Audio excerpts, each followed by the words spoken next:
सर्दियों में बहुत सारे लोगों की हाथों और पाँव की उंगलियों में सोजिश हो जाती है और सूजन की वजह से उनके हाथों और पाँव की उंगलियों में तकलीफ़ भी रहती है।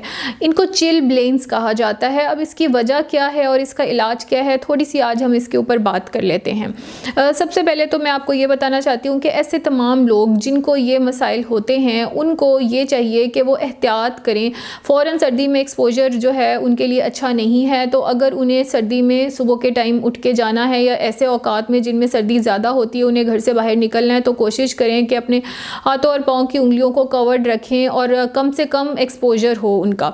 और उसको एक्सपोजर को लिमिट इसी तरह किया जा सकता है कि बॉडी अच्छे तरीके से कवर्ड हो। अब हम थोड़ी सी बात कर लेते हैं इसकी वजूहात पे। होता क्या है कि जब ये सर्दी की वजह से आपके जिस्म में जो खून की नालियाँ हैं, पर्टिकुलरली जो आपके हाथों और पाँव की उंगलियों की जो नालियाँ हैं वो सिकुड़ जाती हैं। जब वो सिकुड़ जाती हैं तो उनमें सोजिश हो जाती है और वो डैमेज हो जाती हैं।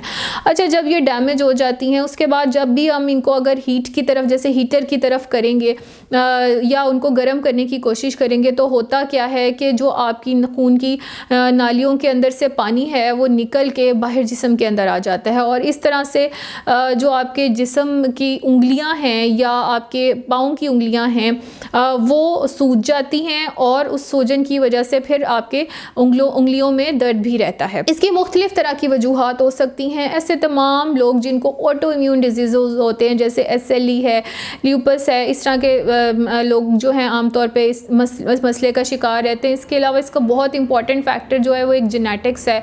It runs in the families. फिर बहुत ज़्यादा जो थिन, लीन और कमज़ोर किस्म के लोग होते हैं उनके साथ भी ये मसला अक्सर रहता है। ऐसे तमाम लोग जो स्मोकिंग करते हैं और जो कॉफ़ी और चाय शौकीन हैं पीने के, उनके लिए ये एक बैड न्यूज़ है। उन्हें बहुत ज़्यादा फ्रीक्वेंटली चिलब्लेन्स हो सकते हैं, तो वो कोशिश करें कि सर्दियों में स्मोकिंग अवॉइड करें, कॉफ़ी और कैफ़ीन को अवॉइड करें, उसमें चाय को भी कोशिश करें कि अवॉइड करें, क्योंकि जैसे जैसे आप ट्रिगर्स को बढ़ाते जाते हैं आपका वो मसला जो है वो बढ़ता जाता है, वो कंट्रोल नहीं होता। तो अगर हम इसकी ट्रीटमेंट की बात करें तो ये एक सेल्फ़ लिमिटिंग बीमारी है, यानी ये ख़ुद ही ठीक हो जाती है। इसके लिए ज़्यादा ज़रूरी ये है कि आप एहतियात करें। जैसे कि मैंने आपको वीडियो के शुरू में बताया कि एक्सपोजर टू कोल्ड जो है उससे अवॉइड करें और जब आप बाहर निकल रहे हैं तो कोशिश करें कि हाथों पे ग्लव्स हों, पाँव में सॉक्स हों, बंद जूते पहने हुए हों।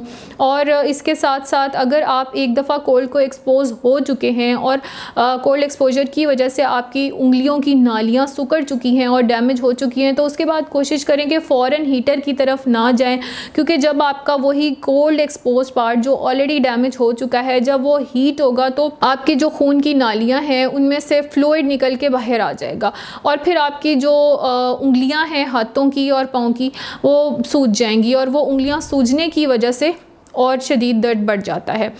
तो इसको सेल्फ़ लिमिटिंग डिज़ीज़ को आप कंट्रोल कर सकते हैं एहतियात से, इसमें कोई परेशानी की बात नहीं है। स्मोकिंग को अवॉइड करें, कॉफ़ी और कैफ़ीन को अवॉइड करें। अगर आप किसी भी किस्म की बीमारी का शिकार हैं और डॉक्टर से मशवरे के साथ कोई अद्वियात ले रहे हैं, तो कुछ अद्वियात भी ऐसी हैं जो इस सिचुएशन को ट्रिगर कर देती हैं। आपने अपने डॉक्टर के मशवरे के साथ अद्वियात इस्तेमाल करनी है। अब अगर हम बात करते हैं ट्रीटमेंट की, तो इसमें कुछ तो टॉपिकल ट्रीटमेंट है, यानी आप अगर स्टीरॉयड की जो क्रीम्स कुछ मिलती हैं वो इस्तेमाल कर लें तो उससे भी सूजन काफ़ी हद तक कम हो जाती है। एक और इसकी ट्रीटमेंट है निफेडेपिन, जो कि कैल्शियम चैनल ब्लॉकर्स हैं। ये आपके जिस्म में कैल्शियम चैनल को ब्लॉक कर देता है, खून की नालियों को साफ़ कर देता है और उसके साथ साथ आपका ये मसला काफ़ी हद तक बेहतर हो जाता है। लेकिन कैल्शियम चैनल ब्लॉकर आप बग़ैर डॉक्टर के मशवरे से नहीं ले सकते। इसके लिए आपको डॉक्टर से जाके तशख़ीस करवानी पड़ेगी और डॉक्टर के प्रिस्क्रिप्शन के मुताबिक ही इसका इलाज होगा।